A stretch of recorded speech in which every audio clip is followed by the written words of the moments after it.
भारत के निवासी मेरे भाई बहनों प्यारे बच्चों, জীবনের শেষ জনসভায় বক্তব্য রাখছেন ভারতের তৎকালীন প্রধানমন্ত্রী শ্রীমতী ইন্দিরা গান্ধী। অবশ্য তিনি তো আর জানেন না এটাই তার শেষ জনসভা, কিন্তু সত্যিই কি জানেন না? তাহলে হঠাৎই লিখিত বয়ান থেকে সরে এসে এসব কি বলছেন তিনি?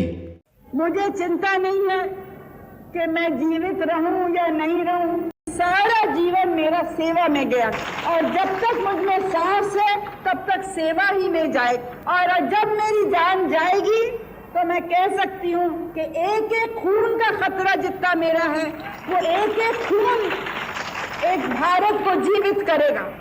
রক্তের কথা, মৃত্যুর কথা, এসব তো আয়রন লেডি অফ ইন্ডিয়ার মুখে কখনো শোনা যায়নি এর আগে।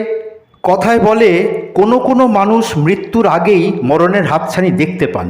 শ্রীমতী গান্ধী কি তার ষষ্ঠ ইন্দ্রিয়ের সাহায্যে শুনতে পেয়েছিলেন পরপারের ডাক? তা না হলে মৃত্যুর ঠিক আগের দিন তিনি কেন বলবেন, আমি চিন্তা করি না আমি জীবিত থাকবো কি না? मुझे चिंता नहीं है कि मैं जीवित रहूं या नहीं रहूं, আর যদি আমার জীবন চলে যায়? और जब मेरी जान जाएगी। ভুবনেশ্বরের সঙ্গে গান্ধী পরিবারের দুর্ভাগ্য যেন জড়িয়ে আছে। 1964 সালে এখানেই তার পিতা জওহরলাল নেহরুর হার্ট অ্যাটাক হয়েছিল। এই ভুবনেশ্বরের প্যারেড গ্রাউন্ডেই ছিল তার বাবার জীবনের শেষ জনসভা। আজ সভা শেষ করে ইন্দিরা গান্ধী এলেন উড়িষ্যার রাজভবনে। উড়িষ্যার রাজ্যপাল কথা প্রসঙ্গে বললেন, ম্যাডাম, হঠাৎ রক্ত আর মৃত্যুর কথা বলে আপনি তো আমাদের ভয় পাইয়ে দিয়েছিলেন। উত্তরে শ্রীমতী গান্ধী বললেন, আমি যা বলেছি তা অন্তরের বিশ্বাস থেকেই বলেছি। না, ইন্দিরা গান্ধীর সময়টা সত্যিই খারাপ যাচ্ছে। তা না হলে ঠিক এই সময়ই ফোন এলো যে দিল্লিতে তার প্রিয় নাতি আর নাতনি স্কুল থেকে ফেরার পথে তাদের গাড়ি অ্যাক্সিডেন্ট হয়েছে। অবশ্য একেবারেই মামুলি ছোটোখাটো অ্যাক্সিডেন্ট, কারুর কোনো চোট আঘাত লাগেনি। কিন্তু তাও এই খবর পেয়ে এত ভীষণ উতলা কেন হয়ে উঠলেন ম্যাডাম? সেই রাত্রেই ভুবনেশ্বর থেকে দিল্লি ফিরে এলেন তিনি। নিজের চোখে নাতি নাতনিকে সুস্থ সবল দেখে নিশ্চিন্ত হয়ে ঘুমোতে গেলেন ক্লান্ত ইন্দিরাজি। তখন রাত্রি 12টা বেজে গিয়েছে। দেখুন, এই বিছানাতেই জীবনের শেষ রাত্রিতে ঘুমিয়েছিলেন প্রধানমন্ত্রী ইন্দিরা গান্ধী। প্রতিদিন ঠিক ভোর 4টেতে উঠে পড়তেন ইন্দিরা গান্ধী। আগের দিন রাত্রে এত ক্লান্ত থাকা সত্ত্বেও পরের দিন অর্থাৎ 31শে অক্টোবর 1984তেও সেই নিয়মের কোনো ব্যতিক্রম হলো না। প্রতিদিনের মতো সকালে যোগাসন অভ্যেস করে স্নান সেরে নিলেন তিনি। তারপর 2 পিস টোস্ট আর ফলের রস দিয়ে হালকা ব্রেকফাস্ট। প্রতিদিন সকালে বাগানে কিছুক্ষণ হাঁটাচলা করতেন তিনি।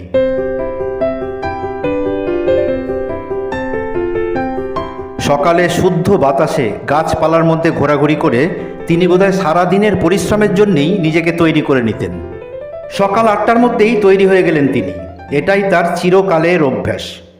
সকাল 8:15 তার ব্যক্তিগত সচিব আর.কে. ধাওয়ানকে ফোন করে কয়েকটি ব্যাপারে নির্দেশ দিলেন। বেশি সাজগোজ বা মেকআপ একেবারেই পছন্দ ছিল না শ্রীমতী গান্ধীর। তবু সেদিন এক মেকআপ আর্টিস্টকে ডাকা হয়েছে, কারণ আজ ইন্দিরাজির জীবনী নিয়ে একটা তথ্যচিত্র তৈরি হচ্ছে, তার কয়েকটা সিনের শুটিং হবে। তাও সামান্য পাউডার ছাড়া আর কিছুই ব্যবহার করলেন না তিনি। কিন্তু মেকআপ আর্টিস্টকে নিজে হাতে চা আর ব্রেকফাস্ট খাওয়াতে ভুললেন না তিনি। अपने हाथ से मुझे नाश्ता चाय का कप दिया। अब फिर वो उसके बाद वो इंटरव्यू के लिए जा रही थी।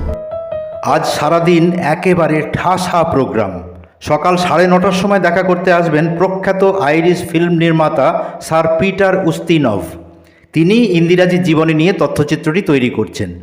দুপুর 2টায় আসছেন ইংল্যান্ডের প্রাক্তন প্রধানমন্ত্রী জেমস কালাঘান। তারপরেই বিকেল 4টে মিজোরামের কংগ্রেস নেতারা আসবেন, তাদের সঙ্গে রাজনৈতিক বৈঠক আছে। আবার সন্ধে 7টায় ইংল্যান্ডের রানী কুইন এলিজাবেথের একমাত্র কন্যা প্রিন্সেস অ্যানের সম্মানে নৈশভোজ। সকাল 9:20 নাগাদ বাড়ি থেকে বেরিয়ে পড়লেন তিনি। বাড়ি থেকে অফিস 1 নম্বর সফদরজং রোড থেকে 1 নম্বর আকবর রোড। এই সামান্য 50 মিটার দূরত্বটুকু তিনি ভিতরের রাস্তা দিয়ে হেঁটেই চিরকাল যাতায়াত করেন। আজ তার সঙ্গে আছেন 4 জন। তার মাথায় ছাতা ধরে আছেন সিপাহী নারায়ণ সিং, তার থেকে কয়েক পা পিছনে তার সচিব আর.কে. ধাওয়ান, তারপরে ওনার ব্যক্তিগত পরিচারক নাথুরাম, আর সবার পিছনে নিরাপত্তা অফিসার রামেশ্বর দয়াল। মাত্র 50 মিটার, আর সবাই তো নিজেদেরই লোক। আজ আবার বিদেশি অতিথিদের সঙ্গে বিভিন্ন অনুষ্ঠান আছে, তাই বুলেট প্রুফ জ্যাকেটটা আজকে আর পরলেন না তিনি। তারা যখন হেঁটে যাচ্ছেন তখনই এক পরিচারক চায়ের সেট নিয়ে তার অফিসের দিকে যাচ্ছিলেন। সব দিকে কি তীক্ষ্ণ নজর ম্যাডামের। তিনি বললেন, শোনো, বিদেশি অতিথি আসছেন, অন্য ভালো টি সেট বার করো আজকে। এ কথা পরবর্তীকালে জানিয়েছেন আর কে ধাওয়ান নিজেই। जब जा रहे थे तो रास्ते में एक उनको वेटर मिला जो कप और प्याले ले जा रहा था चाय के लिए। तो उन्होंने कहा कि ये कप और प्याले अच्छे नहीं हैं, जाओ वापस दूसरे कप एंड प्याले लेके आओ। এরপর তারা আবার এগোতে থাকলেন, আর ঠিক তখনই তার সামনে এসে দাঁড়ালো তার বিশেষ প্রিয় শিখ দেহরক্ষী দিল্লি পুলিশের সাব ইন্সপেক্টর বিয়ান্ত সিং। বিয়ান্তকে খুব স্নেহ করতেন ম্যাডাম। কয়েকবার তো বিদেশ সফরের সময়ও বিয়ান্তকে দেহরক্ষী হিসেবে সঙ্গে নিয়ে গিয়েছিলেন তিনি। টানা প্রায় 10 বছর প্রধানমন্ত্রীর নিরাপত্তার দায়িত্বে আছে বিয়ান্ত। বিয়ান্ত হাত তুলে সেলাম জানালো ইন্দিরা গান্ধীকে, কিন্তু প্রত্যুত্তরে ইন্দিরাজি যেই হাত তুললেন সেই মুহূর্তেই ঘটে গেল সেই নৃশংস ঘটনা, স্বাধীন ভারতের ইতিহাসের ভয়ঙ্করতম হত্যাকাণ্ড। কোমর থেকে নিজের সার্ভিস রিভলভার বার করে পয়েন্ট ব্ল্যাঙ্ক দূরত্ব থেকে ইন্দিরাজির পেটে বিয়ান্ত চালিয়ে দিল 3 বুলেট। মুহূর্তে লুটিয়ে পড়লেন শ্রীমতী গান্ধী। প্রথম গুলি লাগার পর তিনি শুধু বলতে পেরেছিলেন, बेअंत सिंह ये क्या कर रहे हो। স্ক্রিনে লাল দাগ দেওয়া জায়গাটাতেই ঠিক ঘটেছিল এই ঘটনাটা। ঘটনাস্থল থেকে মাত্র 5 ফুট দূরে দাঁড়িয়েছিল আর এক শিখ নিরাপত্তারক্ষী সতবন্ত সিং। মাত্র 22 বছরের তরতাজা যুবক, সে সদ্য কাজে যোগ দিয়েছে। গুলি চালিয়েই বিয়ান্ত সিং সতবন্তকে বলে ওঠে, লো আব চালাও গোলি। সতবন্ত সিংও আর দেরি না করে তার টমসন অটোমেটিক কার্বাইনের ম্যাগাজিনের সব কটা বুলেট চালিয়ে ঝাঁঝরা করে দিল যন্ত্রণায় ছটপট করতে থাকা ভারতের প্রথম মহিলা প্রধানমন্ত্রীর শরীর। প্রকাশ্য দিবালোকে এই নৃশংস হত্যাকাণ্ড দেখে ইন্দিরাজির সঙ্গের লোকেদের হৃদস্পন্দন বোধহয় বন্ধ হয়ে গিয়েছিল। বিয়ান্ত এবং সতবন্ত দুজনে মিলে প্রায় 45 সেকেন্ড ধরে এই নারকীয় হত্যাকাণ্ড চালিয়েছিল, কিন্তু উপস্থিত লোকেরা এতটাই হতবাক হয়ে গিয়েছিল, এতটাই বিহ্বল হয়ে গিয়েছিল যে তারা স্থাণুর মতো দাঁড়িয়েছিল। একমাত্র সঙ্গে থাকা নিরাপত্তা অফিসার রামেশ্বর দয়াল দৌড়ে এসে সতবন্তকে বাধা দেওয়ার চেষ্টা করেন, কিন্তু তারও পায়ে, পেটে, হাতে এবং কাঁধে কয়েকটি গুলি লাগে। তিনি পড়ে যান মাটিতে। সব কিছুই আসলে এত দ্রুত ঘটে যাচ্ছিল যে মানুষের বুদ্ধি কাজই করছিল না। গুলির আওয়াজ শুনে সবার আগে সেদিকে দৌড়ে এলেন পুলিশের উচ্চপদস্থ অফিসার শ্রী দীনেশ ভাট। ততক্ষণে বিয়ান্ত এবং সতবন্তের বন্দুকের বুলেট শেষ। তারা তাদের অস্ত্র মাটিতে ফেলে দিয়ে দাঁড়িয়ে আছে। ইন্দিরাজির সচিব আর কে ধাওয়ানের বক্তব্য অনুযায়ী তখন বিয়ান্ত শ্রী দীনেশ ভাটকে উদ্দেশ্য করে বলে, আমাদের যা করার ছিল তা আমাদের করা হয়ে গেছে, এবার আপনাদের যা করার আছে তা আপনারা করতে পারেন। কয়েক মুহূর্তের হতভম্ব ভাব কাটিয়ে বাকি নিরাপত্তা রক্ষীরা বিয়ান্ত সিং এবং সতবন্ত সিংকে ধরে ফেলল। এদিকে গোলাগুলির শব্দ শুনে এবং চিৎকার শুনে বাড়ির ভিতর থেকে খালি পায়ে ঘরে পরার গাউন পরেই দৌড়ে বেরিয়ে এলেন ইন্দিরাজির পুত্রবধূ সোনিয়া গান্ধী। আর তার ঠিক পিছনে পিছনেই দৌড়ে এলেন ইন্দিরাজির পলিটিক্যাল অ্যাডভাইসার মাখনলাল ফতেদার। ওই স্থানে 24 ঘন্টা একটা অ্যাম্বুলেন্স দাঁড় করানো থাকতো। এই প্রথা ইন্দিরাজিই কিছুদিন আগে চালু করেছিলেন, কিন্তু ভাগ্যদোষে ঠিক ওই দিনই অ্যাম্বুলেন্সের ড্রাইভার ডিউটিতে অনুপস্থিত ছিল। মাখনলাল ফতেদারি তাড়াতাড়ি একটা সাধারণ গাড়ির ব্যবস্থা করলেন। সেই দিনের স্মৃতিচারণ করতে গিয়ে এখনও শিউরে ওঠেন মাখনলাল ফতেদার। আজও তার চোখে জল আসে। সাধারণ গাড়ি করেই কয়েকজন মিলে ইন্দিরাজিকে নিয়ে যান দিল্লি এইমস হাসপাতালে। সামনের সিটে বসেন আর কে ধাওয়ান এবং মাখনলাল ফতেদার, আর পিছনের সিটে ইন্দিরাজির মাথাটা কোলে নিয়ে বসলেন সোনিয়া গান্ধী। গাড়ি মাত্র 4 মিনিটে এইমস হাসপাতালে পৌঁছে গেল, কিন্তু সেই মুহূর্তে সেখানে কোনো স্ট্রেচার রেডি ছিল না বলে 3 মিনিট দেরি হয় তাকে নামিয়ে হাসপাতালের ভিতরে নিয়ে যেতে। তারপর সিনিয়র ডাক্তারদের ফোন করে ডেকে নিতে আরও 3-4 মিনিট মূল্যবান সময় নষ্ট হয়। ডক্টর এম কাপুর এবং ডক্টর এস বলরাম যখন দৌড়ে এসে পৌঁছলেন ততক্ষণে ইন্দিরাজির চোখ স্থির হয়ে গেছে, নাড়ির স্পন্দন স্তব্ধ। ইসিজি করে দেখা গেল হৃৎপিণ্ডের ক্ষীণ স্পন্দন তখনও ধরা পড়ছে যন্ত্রে। তাড়াতাড়ি তাকে 8 তলার অপারেশন থিয়েটারে নিয়ে যাওয়া হলো। প্রবল ধারায় রক্তপাত হয়েই চলেছে। তার রক্তের গ্রুপ ছিল ও নেগেটিভ, খুব বিরল গ্রুপ। ব্লাড ব্যাংক থেকে ওই রক্ত জোগাড় করতেও 4-5 মিনিট সময় নষ্ট হলো। 80 বোতল অর্থাৎ প্রায় 24 লিটার রক্ত দেওয়া হয়েছিল তাকে। মানুষের শরীরে যে পরিমাণ রক্ত থাকে তার থেকে প্রায় 5 গুণ, কিন্তু তাও তার শরীরে রক্তের তাপমাত্রা ক্রমশ কমতেই থাকলো। আর কিছুক্ষণ পরেই হৃদস্পন্দনের শেষ রেশটুকুও মিলিয়ে গেল চিরকালের মতো। মেডিকেল টিমের ডাক্তাররা জানতে চাইলেন তারা শ্রীমতী গান্ধীকে মৃত বলে ঘোষণা করবেন কি না, কিন্তু স্বাস্থ্যমন্ত্রী তাদের নিষেধ করলেন। কৃত্রিম হার্ট ও লাংস মেশিন চালু করে দেওয়া হলো। দুপুর 2:30 নাগাদ কলকাতা থেকে বিশেষ বিমানে রাজীব গান্ধী পৌঁছলেন দিল্লি। সারা উড়ানপথ ককপিটেই বসেছিলেন তিনি।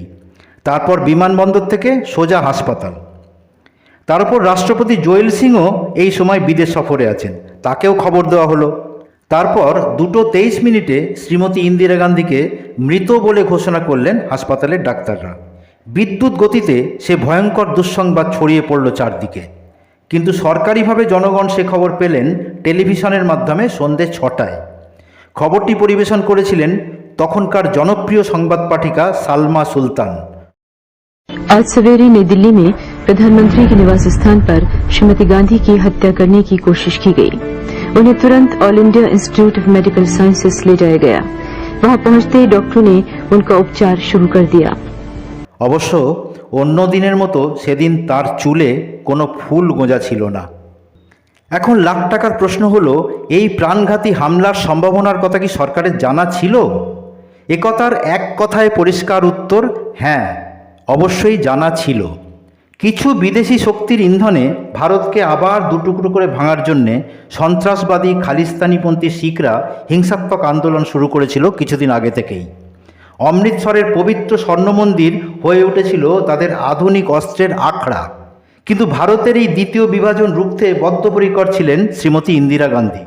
তাই মিলিটারির সাহায্যে স্বর্ণমন্দির ঘিরে ফেলে এই বিচ্ছিন্নতাবাদীদের তিনি কঠোর হাতে দমন করেছিলেন অপারেশন ব্লু স্টারের মাধ্যমে। নিঃসন্দেহে এই কাজ তিনি করেছিলেন প্রবল ঝুঁকি নিয়ে। সারা দেশ ধন্য ধন্য করলেও কয়েকটি বিদেশি শক্তি কিন্তু বিচ্ছিন্নতাবাদী শিখেদের মনে প্রতিরোধের স্পৃহা সৃষ্টি করেছিল। গোয়েন্দা বিভাগ রয়ের গোপন রিপোর্টে বারবার প্রধানমন্ত্রীকে সতর্ক করা হয়েছিল। তারা প্রস্তাব দিয়েছিলেন প্রধানমন্ত্রীর সুরক্ষা কর্মচারীদের মধ্যে কোনো শিখ সৈন্য বা পুলিশ যেন না রাখা হয়। কিন্তু প্রধানমন্ত্রী ইন্দিরা গান্ধী একথা জানতে পেরে নিজেই ভীষণ ক্ষুব্ধ হন।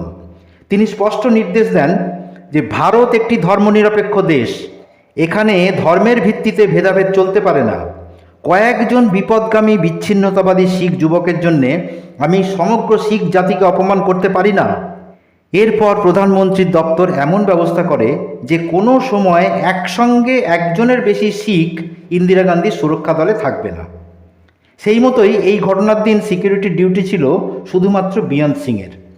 কিন্তু মিথ্যা পেট খারাপের অজুহাতে সতপন্ত সিং ওই দিন শৌচালয়ে আসার নাম করে ঠিক ওই সময় ওখানে এসে হাজির হলো এবং তারা দুজনে মিলে এই নৃশংস কার্য সম্পন্ন করল।